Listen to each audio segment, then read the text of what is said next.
enquanto estamos aqui, boa tarde a todos, ainda não iniciei, mas só esta pequenina nota. O Ricard e o Gadamer, em conjunto, acho eu, percebem-se melhor. Porque os dois trabalham a hermenêutica de modo diferente, não é? Um é contra o método, que é o Gadamer, não é? Naquela obra monumental, Verdade e Método, não é? Em que ele diz que nas ciências do espírito não se pode aplicar a metodologia das ciências naturais, não é?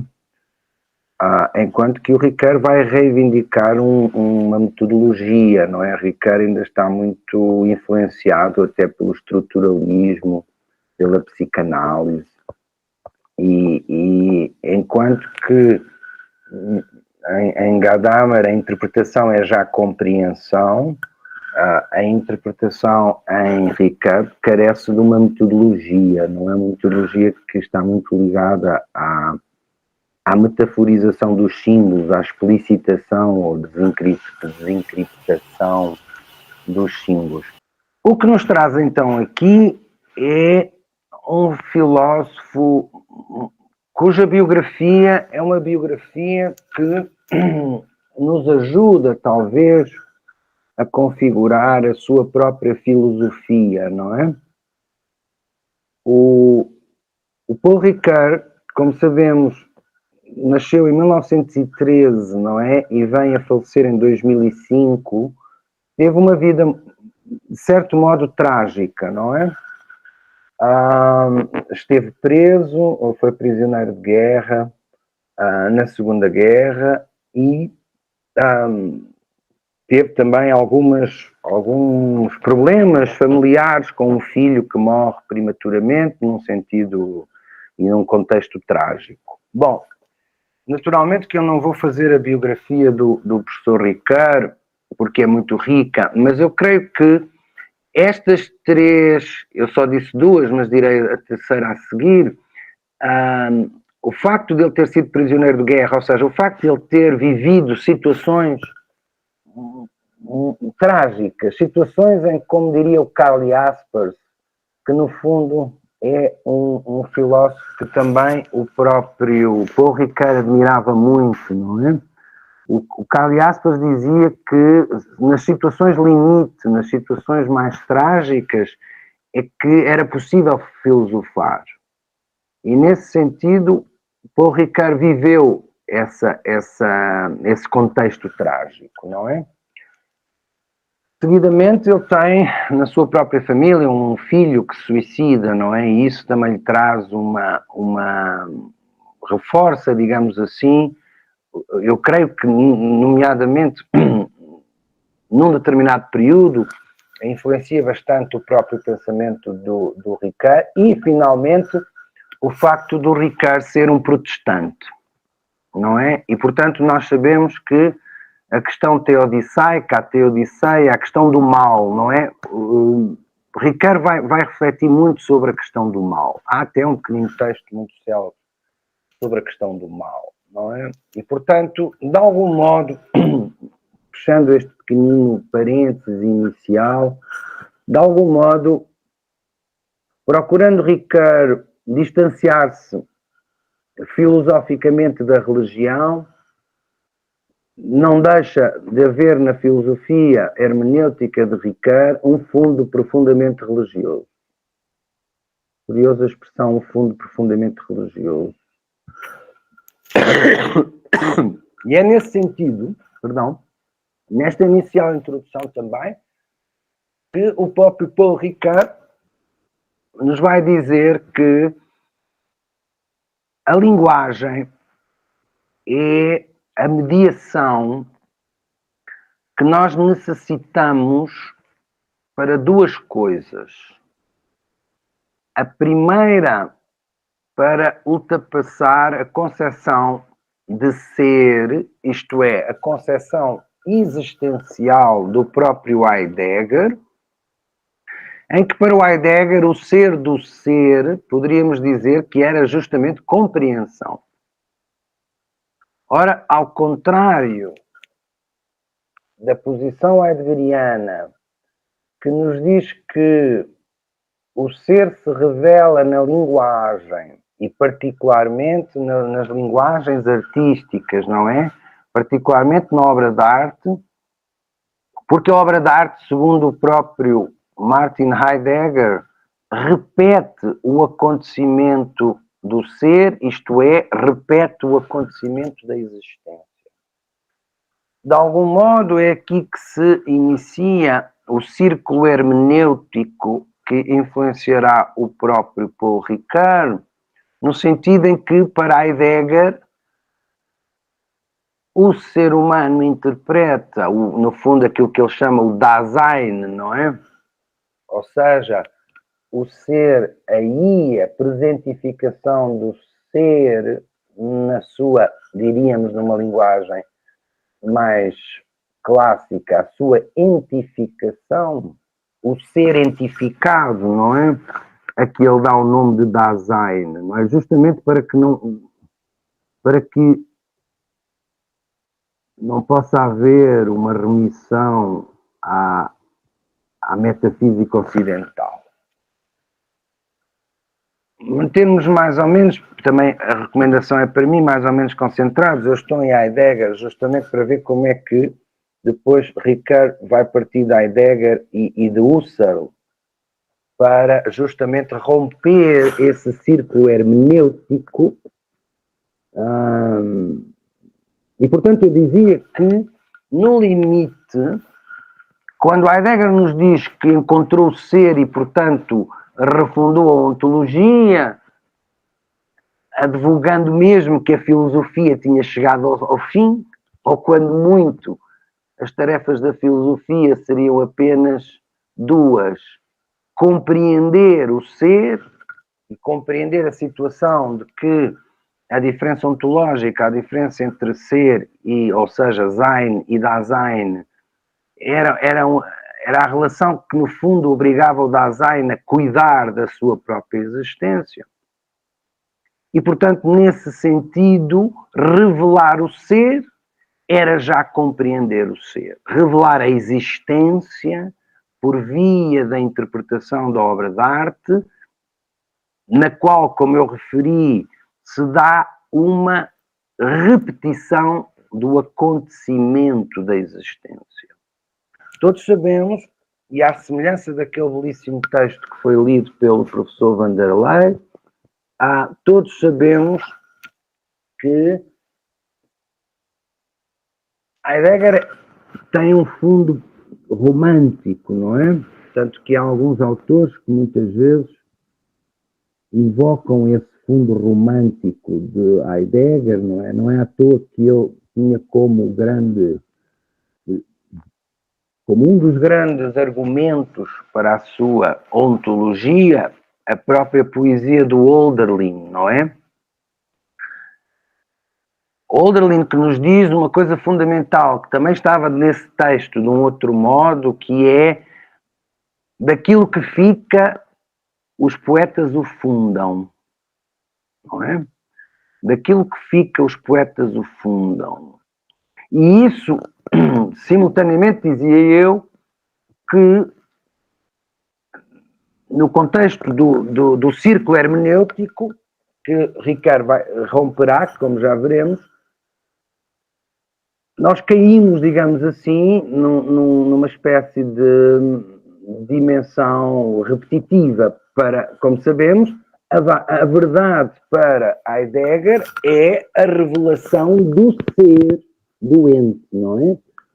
Portanto, a revelação do ser do Dasein, a revelação do Sein do Dasein. Porque em português, se nós não fizermos a pausa, dá a impressão que a verdade é a revelação do ser da pessoa que está doente, como eu estou um bocadinho constipado. Portanto, temos de facto aí aquilo que o próprio Heidegger invoca, não é? Da língua clássica grega de Platão, aletheia, não é? A verdade para Heidegger é a revelação do ser doente. Só que, como o ser se gosta de esconder, como ele próprio diz, não é? na carta sobre o humanismo, o ser gosta de se esconder. O que é que isso quer dizer? Quer dizer que, de facto, através da obra de arte, nós, e particularmente da poesia, nós, ao interpretá-la, podemos configurar a nossa situação existencial e, nesse sentido, ou melhor, e nesse contexto, dar um significado, dar um sentido à nossa vida, aquilo que em Heidegger se chama mundo e que, de algum modo, Heidegger vai buscar, tal como Ricoeur, curiosamente, esse conceito de mundo ao último Husserl, não é? Ao último Husserl.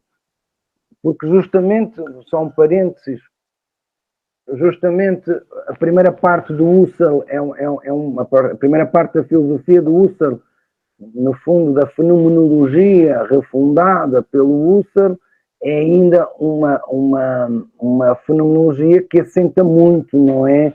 Na intencionalidade de um ego transcendental. Quer isto dizer que as coisas, para aparecerem como são, digamos assim, o próprio ego, o próprio ser humano, na sua capacidade cognoscível, não é? Teria de reduzir justamente um conjunto de preconceitos para que deixasse que o objeto aparecesse, não é? O objeto brilhasse, não é? Isso quer dizer no grego fenómeno, é brilhar. Fenómeno é aquilo que brilha, não é? Que brilha, digamos assim, na sua plenitude. No fundo, sem, de algum modo, com muitas reticências, sem a influência de um cogito que se erige em sujeito e que vai interferir e imperializar o objeto, não é? É necessário que o objeto brilhe naquilo que ele é e que não seja, no fundo, uma construção do sujeito, não é? É isso, de algum modo, que o próprio Husserl procura.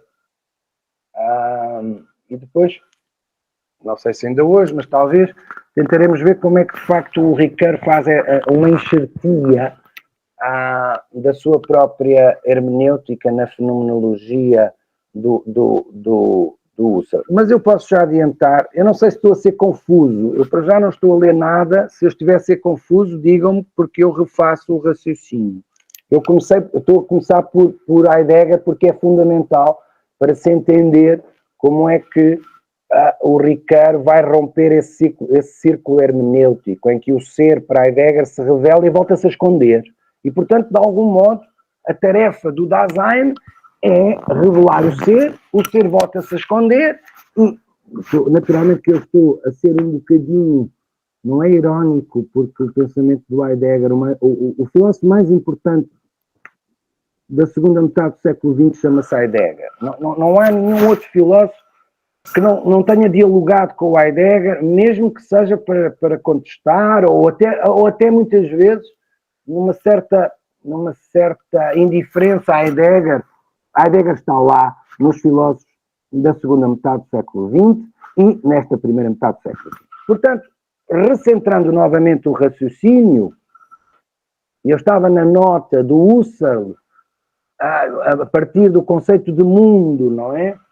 Porque justamente, tanto para Heidegger como para Ricoeur, o que é missão do Dasein para Heidegger e para o hermeneuta, para o si como um outro, para a metáfora viva, no fundo para o intérprete de Ricoeur, o que interessa é justamente, e o resultado, no fundo, da revelação ou da construção interpretativa do ser, da revelação em Heidegger, da interpretação, ou se quiserem mesmo, da criação por meio da linguagem do ser, portanto, interpretação do ser em Heidegger, perdão, é a revelação do ser, ou interpretação do ser, melhor dito, em Heidegger para o revelar, e interpretação em Ricoeur, do ser, através da linguagem, para o criar. Esta é a minha tese. Em Ricoeur, ao contrário de Heidegger, e creio que este é um dos aspectos fundamentais da ruptura, se quiserem, da própria filosofia hermenêutica do Ricard em relação à ontologia heideggeriana, é justamente eu diria mesmo, este poder criativo que a interpretação permite ao ser humano de algum modo, poder modular aquilo a que nós chamamos ser e abrir significado, sentido, alcance para a nossa existência. De um modo muito resumido, nós poderíamos dizer, e resumir é sempre mau, mas nós poderíamos dizer, para fazer aqui uma pequenina primeira síntese, que há uma liberdade maior, se quisermos, e eu creio que aqui se nota claramente a incisão estética no pensamento do Ricard, do Paul Ricard, que é eu, ser humano, cada um de nós é o modo como nós interpretamos a obra de arte. E, portanto, nós temos quase que uma lapidação, uma modulação. Portanto, através da obra de arte, e ao contrário da Heidegger, em que se dá uma revelação dessa condição existencial, que me resta, no fundo, que me é atribuído é cuidar e ter consciência, palavra que, como sabemos, a Heidegger evitou, mas que eu creio que aqui possa ajudar-nos a compreender melhor. Ter consciência da existência através da interpretação da obra de arte que revela essa existência. Isso é Heidegger. Interpretação da obra de arte, das linguagens complexas, como diria o nosso Ricard, das linguagens que são essencialmente simbólicas. E é por via deste símbolo que eu já lá irei para vermos como é que também, como eu disse há pouco, o próprio Ricard ultrapassa, ou pelo menos supera, melhor dito, supera o rigorismo intencionalista do primeiro Husserl. Portanto, dizia eu que se porventura a temporalidade do ser humano enquanto sinónimo de existência está já na linguagem, isto para Ricard, há necessidade de reduzir um excesso de significação que reside nos símbolos, porque é nos símbolos que, de algum modo, a dimensão histórica do ser reside. E os símbolos são uma estrutura dual, em que o próprio significado literal ou o primeiro significado esconde significados profundos. E, portanto, é neste sentido que eu dizia que o ser verdadeiramente para Ricard é resultado dessa interpretação do que está, do que reside, do que pousou na linguagem.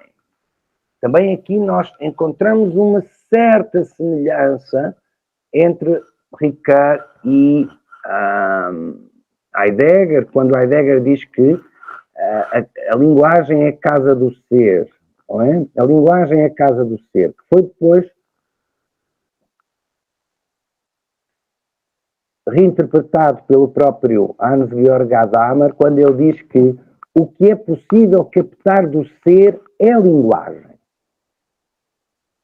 Só que para Ricard, como eu dizia, e aqui entra claramente a necessidade do método que o próprio Gadamer, que acabei de citar, rejeita, é necessário interpretar. E interpretar é reduzir o excesso de significância das linguagens, dos grandes códigos simbólicos.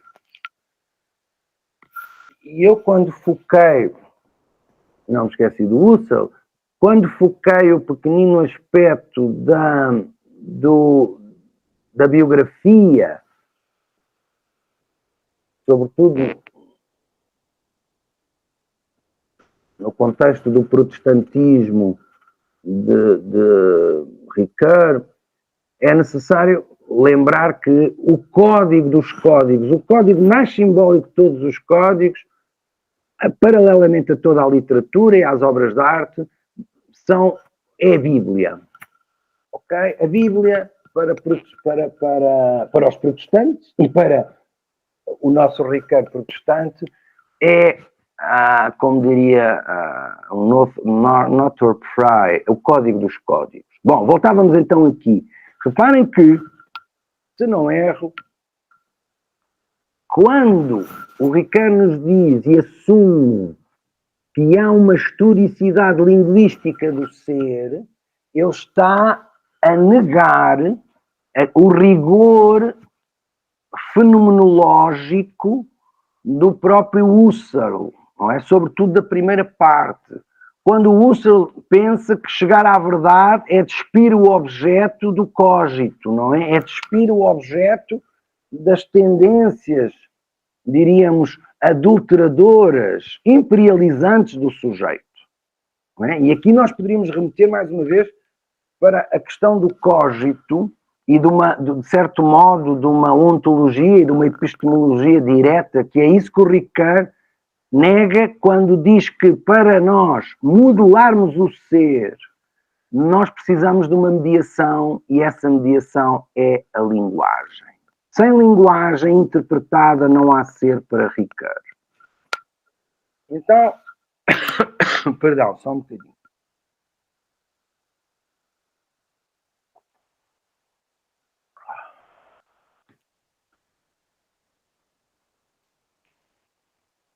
Então nós poderíamos dizer, neste contexto, que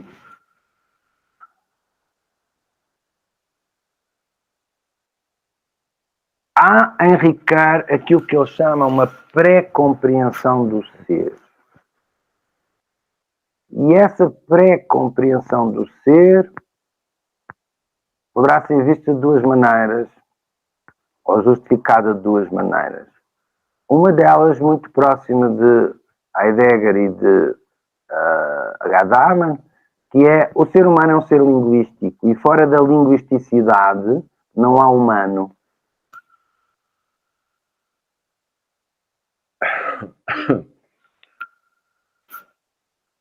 Por outro lado, a linguagem, e aqui está a marca do próprio Heidegger no Ricoeur, a linguagem não deixa de ser um repositório histórico, no fundo, do próprio ser. Diríamos assim, em Heidegger, o ser revela-se de maneira diferente enquanto compreensão ao longo do tempo, consoante as condições de cada tempo. Para Ricoeur, o ser, que de algum modo está simbolicamente escondido, encriptado na linguagem, exige uma interpretação, uma desencriptação por parte do hermeneuta. Portanto, no fundo, a interpretação como eu dizia, a interpretação é o ser do ser para Ricoeur, ao contrário da compreensão, que é o ser do próprio Heidegger, não é? O ser do ser para Ricoeur é interpretação. E a interpretação carece de uma metodologia que assenta maioritariamente na tensão entre metáfora e símbolo. Ricoeur recupera num texto que escreveu na revista Esprit,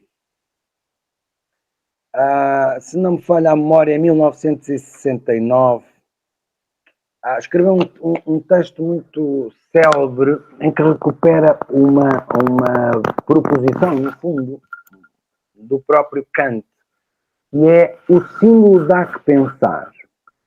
Esse texto eu depois posso facultá-lo.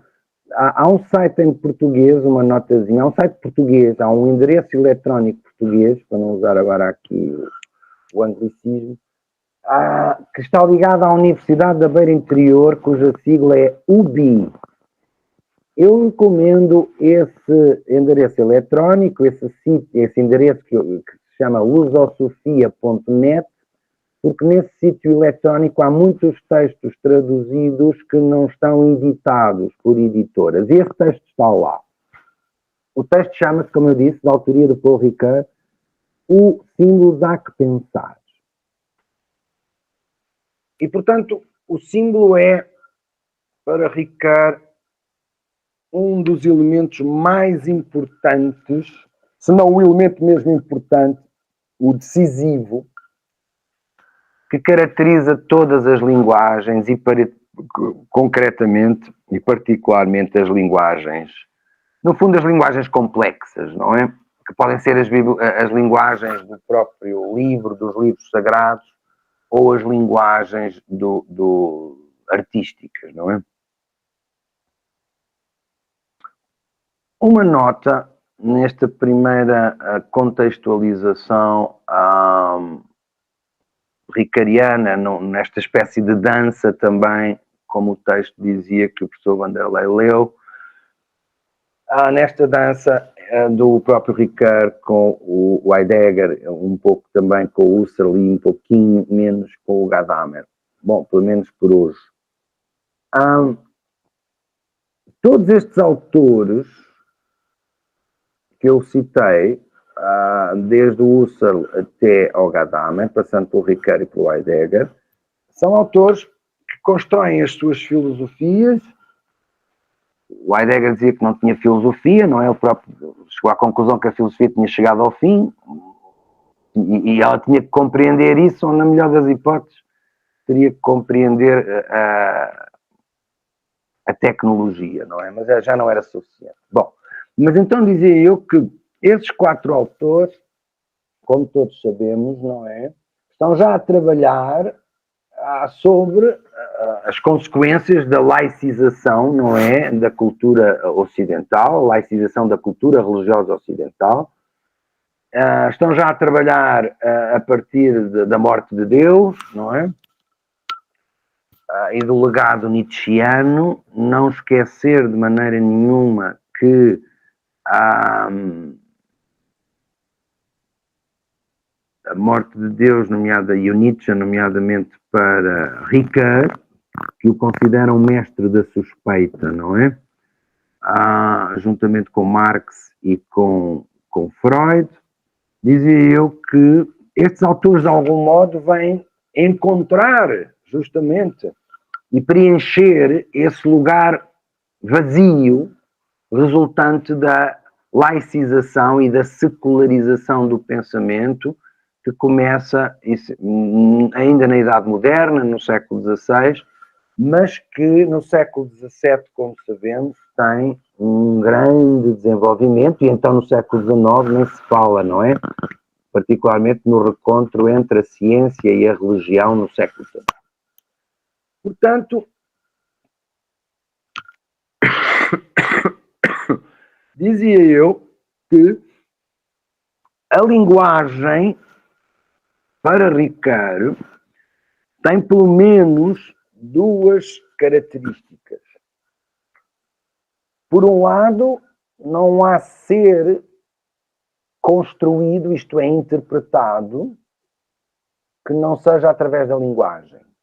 A linguagem medeia entre, vou utilizar uma linguagem do século XVII, uma linguagem moderna, a linguagem medeia entre o sujeito e o ser. Sem linguagem não há ser. Só que essa linguagem tem que ser interpretada. Enquanto que em Heidegger essa linguagem tem que ser revelada. Por exemplo, em Gadamer, interpretar é já compreender. Não é? Gadamer é mais radical desse ponto de vista. De algum modo ele assume a questão de que o ser e a verdade não são distantes. A interpretação é já uma condição da verdade e uma condição da compreensão. No limite, nós poderíamos dizer que esse filosofema é do próprio Heidegger. Existir é já estar situado na verdade. Portanto, a verdade para os três autores, e nomeadamente para Ricard, não é, como todos sabemos, uma correspondência, não é, a Aristóteles, não é? Não é uma adequação da mente à coisa, não é? Aí, nos três, está Kant, não é? Está Kant e percebemos claramente que a verdade e o conhecimento se constrói através do jogo das faculdades em Kant, não é? Portanto, através do jogo da sensibilidade, da imaginação e do entendimento. Aliás, nesse contexto, nós poderíamos lembrar que Ricard, numa célebre entrevista que dá, nos diz que na experiência estética, uma das possibilidades que o ser humano tem é refazer nessa experiência o jogo entre a imaginação e o entendimento que o próprio artista fez, não é? Ou que o próprio artista foi o autor quando produziu a obra de arte, não é? Porque reparem, percebe-se isto, se interpretar uma obra de arte é sempre encontrar um sentido diferente, é sempre encontrar um sentido, eu diria aqui, pessoal, mesmo se essa pessoalidade não pode cair num arbítrio bem entendido, mas se interpretar é esculpir o ser, é modelar o ser, é construir o ser, ao contrário de Heidegger, para quem interpretar é revelar, dizia eu então que se interpretar é construir o ser, nós entendemos que não pode haver uma coincidência entre o significado que o intérprete, não é? O exegeta, interpreta de uma obra de arte, coincidentemente com a intenção do artista. Se, no fundo, vê como é que eu digo, estou-me a rir porque de facto às vezes faltam-nos palavras, porque nós estamos a meditar sobre a própria linguagem e a linguagem escapa-nos. Isso era uma coisa que o Heidegger dizia. O Heidegger, a uma altura, que disse: eu já não tenho palavras para aquilo que quero dizer. O que contraditaria um bocadinho a questão de que o ser, não é, mora na linguagem, que a linguagem é a casa do ser. Bom, o que eu quero dizer é o seguinte: quando eu disse agora que a proximidade possível, de um ponto de vista compreensível, entre espectador, chamemos-lhe assim, leitor, e artista ou escritor, ficcionista ou poeta, essa proximidade é muito pequena, porque se ler é interpretar, e se interpretar é sempre ser um artista do ser, porque interpretar é atribuir um significado àquilo que se interpreta, e esse significado é sempre diferente, é sempre enriquecido, então nós percebemos claramente que não há nada mais tonto para Ricard do que aqueles espectadores ou aqueles leitores que andam sempre à procura de se encontrarem com a intenção do escritor ou do artista. Não há nada mais absurdo do que isso. Muitas vezes ouvimos isso nas exposições. Mas o que é que o artista quis com isto? Ora, se a verdade fosse uma correspondência, ainda estaríamos, não é, verdadeiramente, no modelo gnoseológico e epistemológico aristotélico. Uma obra de arte liberta-se do seu criador, não é? E só através da obra de arte é que o espectador, leitor, se encontra com criador, poeta, pintor, escultor. E o que diz Ricard, que nessa proximidade, o que é aproximável é a simulação, se nós quisermos, do jogo entre a imaginação e o entendimento que o artista teve, ou o poeta, quando pintou ou quando escreveu o poema. Portanto, no fundo, interpretar, meus queridos amigos e amigas, Interpretar é recriar. E é por isso que, de algum modo, metaforicamente, nós podemos dizer que, através da interpretação, nós, seres humanos, nos apresentamos como outros. Nós modelamos a nossa existência. No fundo, palavra perigosa hoje em dia, preciso ter muito cuidado, nós criamos e recriamos permanentemente a nossa identidade. É por isso também que o próprio Ricard nos diz que a identidade não pode ser instruída pela história. Porque a história, reparem, não podemos esquecer que há uma historicidade do ser, isso há. Ela está depositada nos símbolos, que por sua vez estão nas obras da arte. Porém, nós devemos entender que esses símbolos em cada tempo, dado o poder recriador da interpretação, apresentam-se sempre ao intérprete de maneira diferente.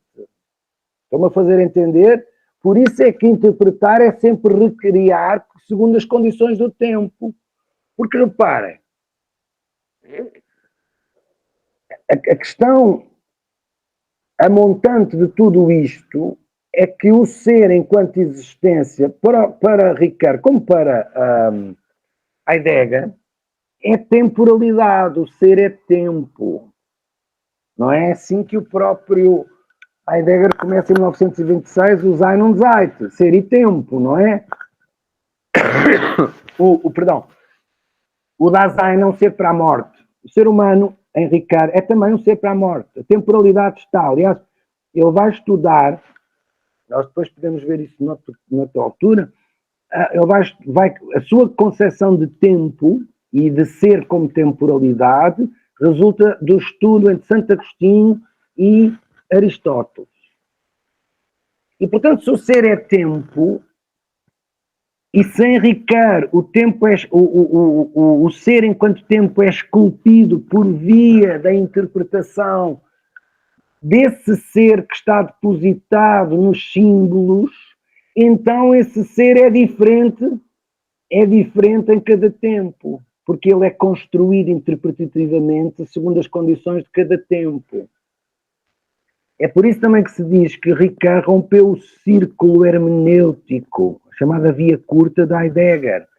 E aquilo que é um círculo em Heidegger, em Ricard, tornou-se uma espiral. Nós voltamos atrás só na medida em que recuperamos para interpretar um ser que está historicamente encriptado, depositado, escondido na literatura ou nas artes ou nos grandes códigos simbólicos.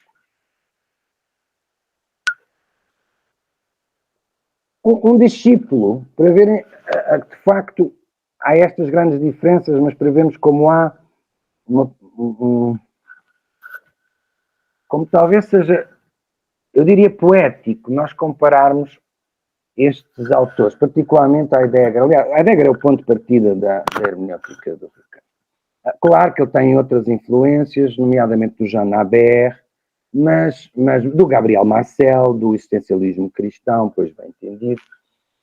Mas o Heidegger, ele parte da ontologia heideggeriana, e eu dizia o seguinte, para percebermos esta questão de que o ser em cada tempo, em Heidegger se revela de modo diferente, em Ricard se constrói de modo diferente por via da interpretação metafórica dos símbolos.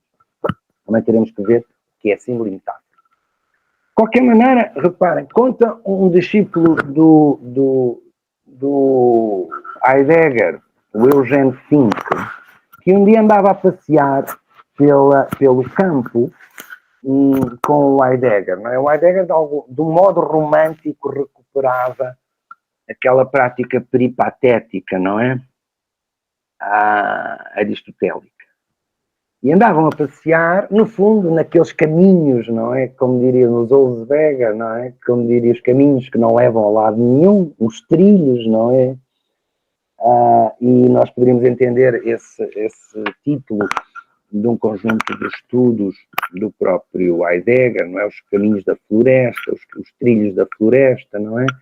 Porque às vezes podemos entender de duas maneiras. A própria ontoteologia, como ele dizia, metafísica ocidental, tinha soterrado o Zain, o ser, e portanto também essa tradição pós-grega, não é, pós-inaugural, teria sido um caminho que não levou a lado nenhum, porque se esqueceu do ser, ou seja, o ser caiu no ente. Mas por outro lado, nós percebemos claramente que os trilhos da floresta são feitos consoante nós vamos andando, não é? Porque não há estradas na floresta, não há caminhos pré-feitos na floresta. E, portanto, consoante nós vamos caminhando, vamos fazendo o caminho. E também a Heidegger, nesse sentido, Está tudo bem? Eu não estou a falar muito depressa, não estou a ser confuso. Eu estou a falar de coração. Ainda não fui aos meus papéis. E de cabeça também espero. Bom, se houver alguma questão é só levantar a mão ou interromper. Por causa desta questão do ser se revelar ou construir de modo diferente em cada tempo, e isso também revela a temporalidade do próprio ser. A Heidegger andava a caminhar com o Eugene Fink e viram uma espécie de uma igrejinha muito antiga, abandonada, com a porta entreaberta. Ora, todos sabemos que a ontologia heideggeriana parte, e a própria hermenêutica de Ricoeur, partem do facto de que Deus não pode constituir de maneira nenhuma uma justificação válida, não é? Para a própria filosofia. Embora são à partes, tanto o Ricoeur como na vida privada, o Ricoeur mais publicamente deu manifesto disso, nomeadamente na sua filosofia, Heidegger não, mas parece que os dois andaram sempre à procura de Deus. Mas, sem qualquer dúvida, a máxima que já vem de Roma, o grande Pan está morto, que o Nietzsche depois se apropriou, de que Deus estava morto, é um dos pontos de partida da ontologia heideggeriana. E então, o Heidegger pega na mão do Eugene Fink, diz, espera um bocadinho, eu tenho que entrar nesta igrejinha, nesta ermida. E o Eugene Fink ficou estupefacto, mas esperou que o Heidegger saísse da igrejinha, da ermida, não é? E depois perguntou-lhe, então, grande mestre, o mestre não acredita em Deus, o que é que foi à igreja? Eu até vi cá de fora que se ajoelhou. E ele disse, um dia o ser revelou-se através de Deus. E, portanto, eu fui prestar homenagem a uma das manifestações do ser situada temporalmente. E isso é muito curioso, porque justamente isso permite sairmos daquilo que eu há bocadinho mencionei, que é a identidade e a verdade não podem ser instruídas pela história. Sob pena, como sabemos, de cair no historicismo. Portanto, há um processo, há um dinamismo inerente à interpretação, à hermenêutica ricariana, que nos permite refazer permanentemente a nossa identidade enquanto humanos, e essa humanidade não deixa de ser tempo, e como o tempo, como diria Santo Agostinho, se lhe perguntam ele não sabe, mas se não lhe perguntam ele sabe, ou seja, o tempo é algo que vem do futuro, passa pelo presente e rapidamente se dilui num passado. Ou seja, para Ricoeur, a única maneira de texturar o tempo, de darmos uma textura ao tempo, de darmos uma consistência ao tempo, é através da arte. A arte texturiza o tempo. Permite-nos depois o exercício de memória por via justamente da interpretação. O tempo para Heidegger é captado justamente na experiência estética, na captação precisamente dessa repetição evenemental, dessa repetição do acontecimento da existência que se dá na obra de arte.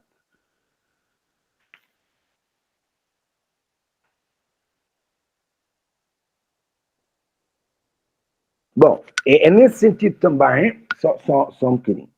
Eu preciso agora de um bocadinho. É nesse sentido da abordagem dessa textura do tempo através da obra de arte que vai dar origem ao tempo e narrativa, não é? Tempo e narrativa, numa bela edição da Martins Fontes, mas o original, de facto, não pode deixar de ser compulsado. O enredo das narrativas é justamente o que nos permite, ao interpretá-lo, texturar o tempo, captar o tempo, não é?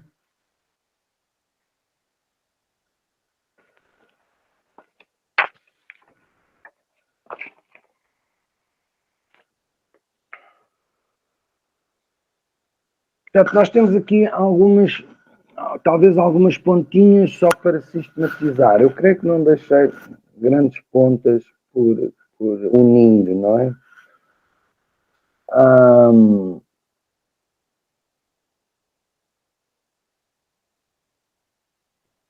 Para Ricard, a linguagem configura e refigura, reparem, dá-lhe uma configuração e, no fundo, através da interpretação, nós refiguramos, nós reconstituímos a figura que está configurada.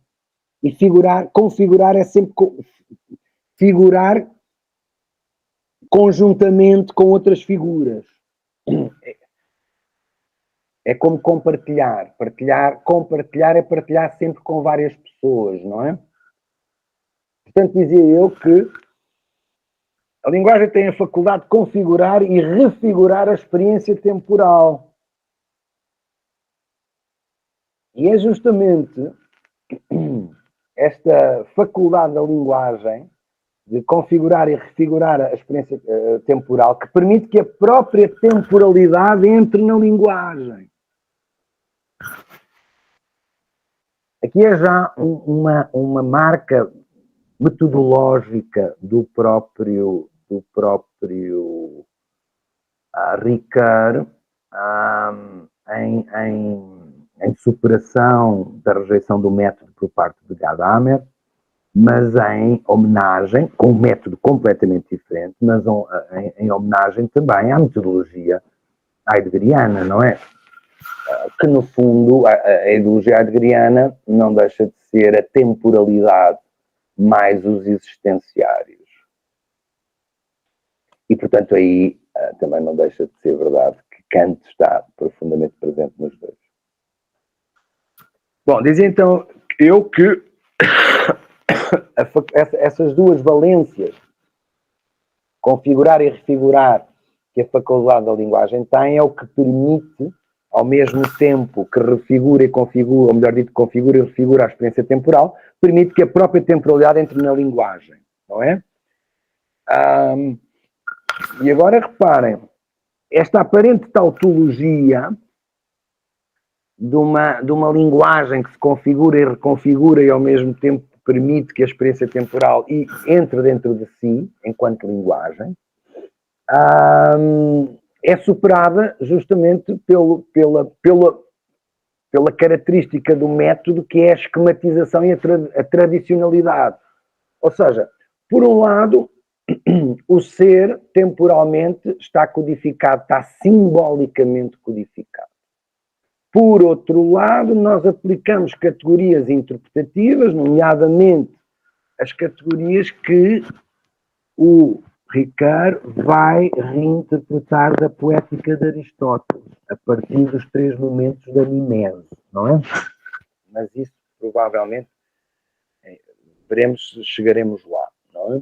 Porque Ricard tem uma interpretação absolutamente heterodoxa da mimese. Talvez heterodoxa, mas mais próxima do espírito que talvez o próprio Aristóteles quis imprimir a essa categoria tão difícil e tão complexa, não é? Que no fundo, reparem, tem uma dupla valência em Aristóteles, a mimese ou a imitação, que não é a mesma coisa. Mimese não é a mesma coisa que a imitatio latina.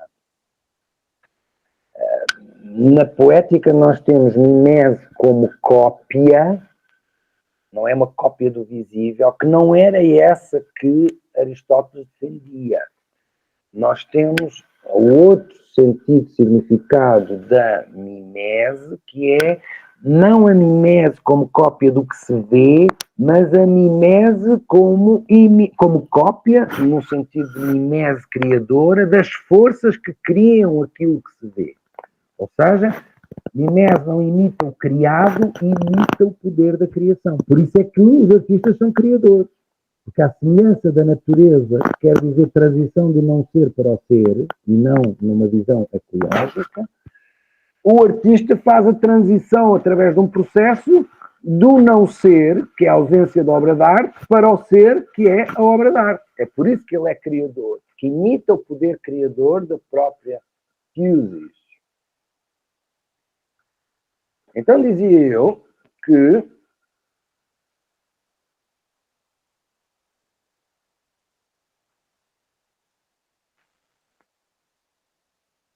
só um bocadinho. Dizia eu que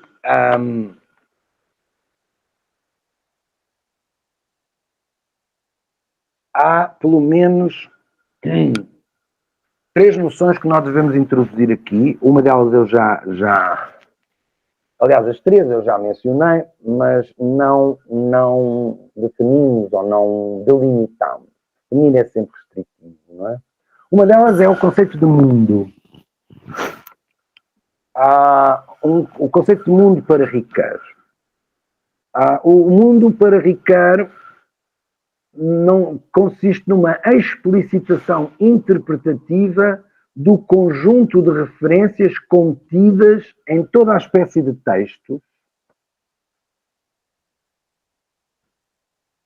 Eu repito, se quiserem, a explicitação interpretativa, eu diria mesmo até aqui, a explicitação interpretativa e interpretada do conjunto de referências contidas em toda a espécie de textos. Reparem que é esta espécie de textos que, no fundo, antecedem o próprio hermeneuta, o próprio intérprete, não é? Sabemos que hermenêutica é mais do que interpretação, não é? Mas não deixa de ser uma interpretação. Ou dito de outro modo, hermenêutica é uma interpretação complexa, não é? E como sabemos, tem 2 origens, não é? Uma delas bíblica, não é? A hermenêutica aplicava-se à Bíblia por causa das partes e do todo, não é? Uma certa e aparente incongruência entre o Antigo e o Novo Testamento. E depois da parte grega, o pequeno mito, não é? Que Hermes, não é? Trocava as mensagens, não é? Portanto, interpretar tem que ser compreender sempre, não é? Porque senão nós perdemos o sentido. Bom, dizia eu que essa noção de mundo é absolutamente fundamental, portanto, este conjunto de referências contidas em toda a espécie de texto são referências simbolizadas. Okay? O símbolo é esse repositório, não é? De um ser que se manifestou ao longo do tempo de várias maneiras e se conservou nesse fundo simbólico. É muito engraçado.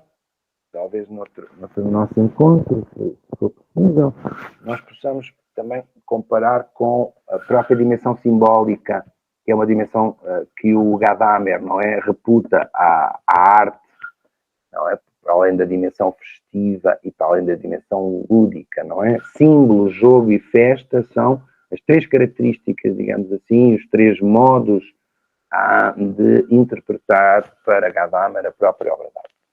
Bom, então, agora temos que ver o que é um símbolo para o Gadamer. Um símbolo é... Alguém quer interromper? Um símbolo é... Tudo bem?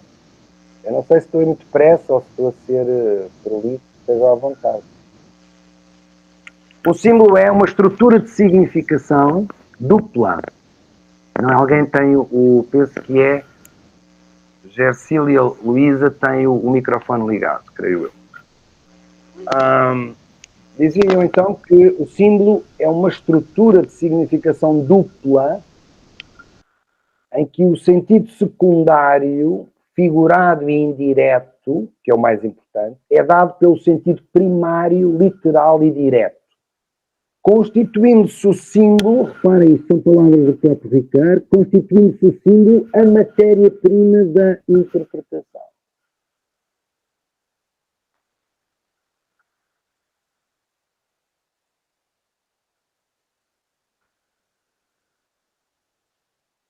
É curioso porque, como sabemos, e vocês vão dar conta se tiverem essa bondade de ler o texto, que é muito pequenino, são 11 páginas, o símbolo dá que pensar.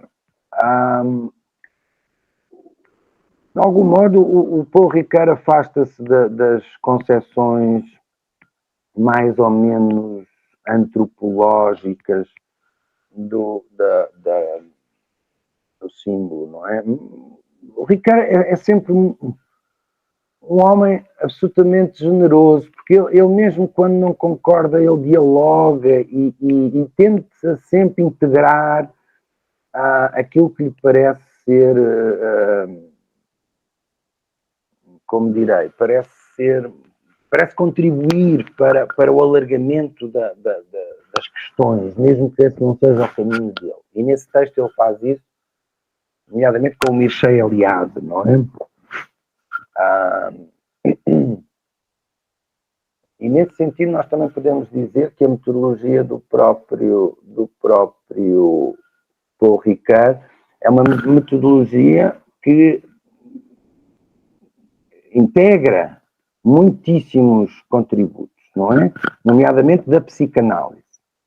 Por isso é que eu referi há bocadinho, e já voltamos aqui à questão do símbolo e da metáfora, eu referi há bocadinho que os três mestres da suspeita, portanto, Nietzsche, que nos diz que a verdade é uma construção humana, não é? Que não há nenhuma dimensão a priorística da verdade, não é? Naquele célebre texto que o Nietzsche nos deixou, que se chama Acerca da Verdade e da Mentira em Sentido Extramoral. E nesse texto ele vai dizer que a verdade é um conjunto de metáforas, é um conjunto de recursos estilísticos que o ser humano inventou e depois naquele modo que eu admiro profundamente, não é? Como ele diria, fazer filosofia com o martelo, ele diz que depois o ser humano, porque inventou a verdade, para que a verdade criasse autoridade sobre ele, porque simultaneamente o ser humano precisa da verdade, e como a verdade não lhe foi dada, ele teve que a criar, teve que a inventar, para que a verdade criasse autoridade sobre ele, o ser humano esqueceu. Ele diz, enterrou a verdade debaixo de um arbusto e calcou com os pés para que a verdade ficasse muito escondida, para que ele não se lembrasse que ele tinha construído, criado, inventado a verdade. Mas um dia passou por lá e a verdade estava à superfície e ele voltou a enterrá-la cada vez mais fundo. Portanto, esta ideia da verdade, que é uma criação humana, e, portanto, de algum modo, a verdade foi utilizada também, segundo Nietzsche, e bem, creio eu, num sentido moral. Os que dizem a verdade são bons, os que mentem são maus. Nietzsche atribui isto apenas a uma espécie de dispositivo de organização social, e, portanto, de violência, não é? E, portanto, de alguma racionalização e de alguma moralização que violenta aquela dimensão que ele chamava, como sabemos, dionisíaca, não é? A dimensão excessiva, não racionalista da própria natureza humana, não é? O primeiro mestre da suspeita, cuja influência é profunda no Ricard, e vemos logo porquê. Creio eu, entre muitas razões. A primeira, então, nós percebemos que a verdade é subjetiva em Ricard, subjetivável, e é fruto de uma interpretação criadora dos símbolos. E a partir daí é que se gera a intersubjetividade. É por isso que a obra de arte tem uma importância enorme, porque permite essa criatividade subjetiva que depois, no cruzamento com outras subjetividades, temos uma visão plural, uma visão generosa, uma visão partilhada das próprias identidades. só a partir da obra de arte é possível, já não da política, já não da tecnologia. A tecnologia é hoje um dos maiores desafios, mas não é para hoje. É hoje, nos nossos dias, mas não é para aqui, para este nosso contexto. Portanto, o símbolo, como eu dizia, é a matéria-prima da interpretação para Ricardo. Ora, se é matéria-prima da interpretação, isso quer dizer que só os textos simbólicos é que podem, podem produzir sentido através da interpretação. Bom, mas entretanto, antes de irmos à metáfora, para vermos a relação e as influências do pensamento de Ricardo. Eu há bocadinho falava na psicanálise, não é? A psicanálise, Freud, o segundo mestre da suspeita, não é? Que nos vem dizer que, ao contrário do que nós pensávamos, sobretudo numa tradição racionalista, a realidade, se calhar, é muito mais inconsciente e do domínio do inconsciente que do domínio do consciente, não é? E, portanto, nós confundimos, de algum modo, a realidade com a consciência. Reparem, ao mesmo tempo percebe-se aqui porque é que o próprio Ricard não aceita a ontologia direta do próprio Descartes. Quando Descartes diz, penso logo existe. Porque é que ele sabe que existe? Claro que nós sabemos que isto foi uma apropriação do Descartes do Santo Agostinho, não é? Nas Confissões de Santo Agostinho diz uma frase muito curiosa que o Descartes leu com muita atenção. Dirigindo-se a Deus, Santo Agostinho diz: se duvido, meu Deus, existo. Se duvido de ti, meu Deus, existo. Bom, então,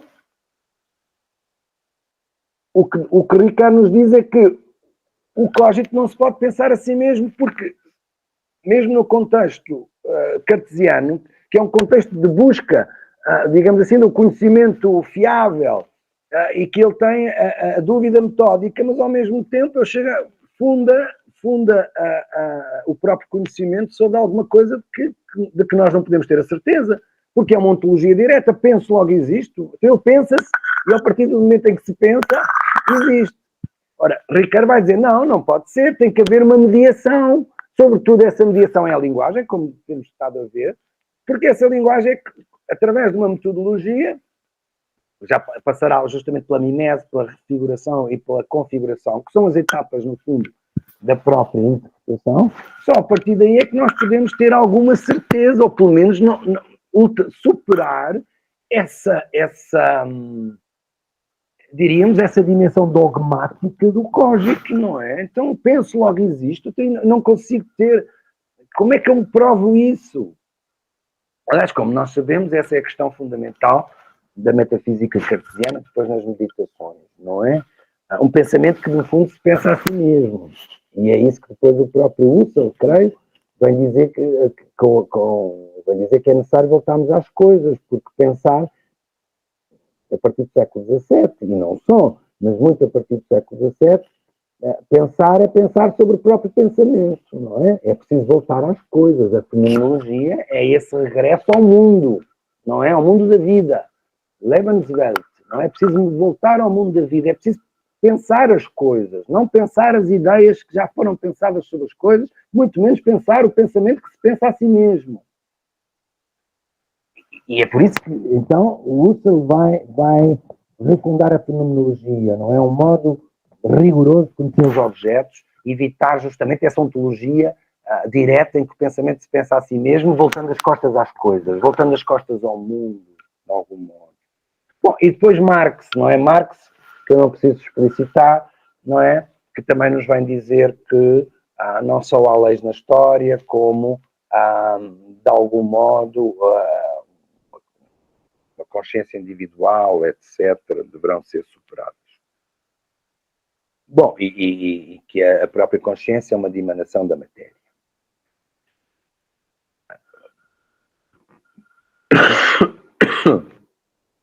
Portanto, nós poderíamos dizer que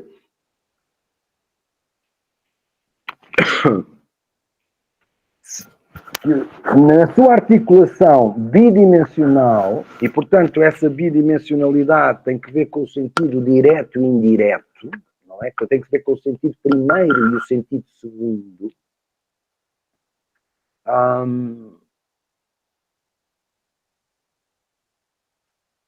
Nessa articulação bidimensional, dizia eu, terá que ser